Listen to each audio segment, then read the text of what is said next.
BRS వైపే చూపెడుతుండ్రు. ఇంతకు ముందు కూడా గోపీనాథ్ చేసిన పనులకు మరి కేసీఆర్ గారు చేసిన పనులకు ఖచ్చితంగా ఇప్పుడు మేము ఈ మద్దతు కూడా మేము ఎలాగ వచ్చినామో ఈ జూబ్లీహిల్స్ ప్రజలము మా మునూరు కాపుల నుంచి పట్టి మరి ఈ జూబ్లీహిల్స్ ప్రజలందరూ బట్టి ఎట్టి పరిస్థితి ఖచ్చితంగా గెలుస్తానని.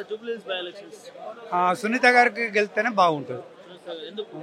టీఆర్ఎస్ అభివృద్ధులు ఉన్నాయి కాబట్టి ఆమెకే అవకాశం బాగుంటుంది. అధికారం ఉంటుందని ఆవి మాటలు ఇచ్చి ఏ మాట నిలబెట్టుకోలేదు. అది ఏం గెలవది. TRS compulsory. ఏం లేదు, అదంతా మూఢనమ్మకం.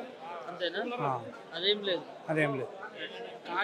కాంగ్రెస్ కాబట్టి కాంగ్రెస్ పనులు చేస్తలేరు కాబట్టి ఇప్పుడు పక్కా బీఆర్ఎస్ పార్టీ సునీత గారే రావాలని మేము అందరం కోరుకుంటున్నాం.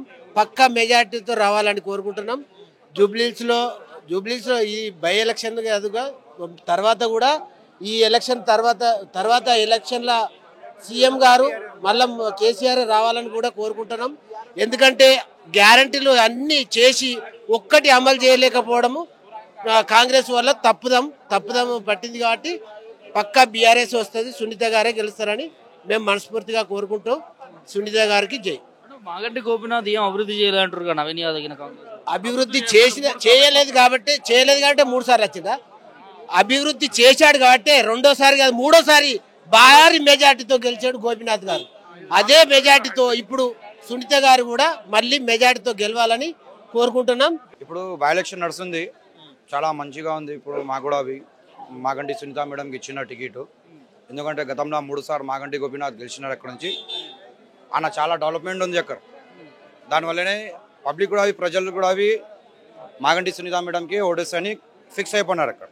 ఇప్పుడు కాంగ్రెస్ వాళ్ళు ఏమంటున్నారు, మేమే గెలిచారు అంటే బై ఎలక్షన్ మీకోసం కాదు, మీకు బై ఎలక్షన్ ఇది. అందుకొని మీరు ఓడిపోతారు కంపల్సరీ. ఎట్లన్నా పబ్లిక్ కూడా ఫిక్స్ అయిపోయినారు.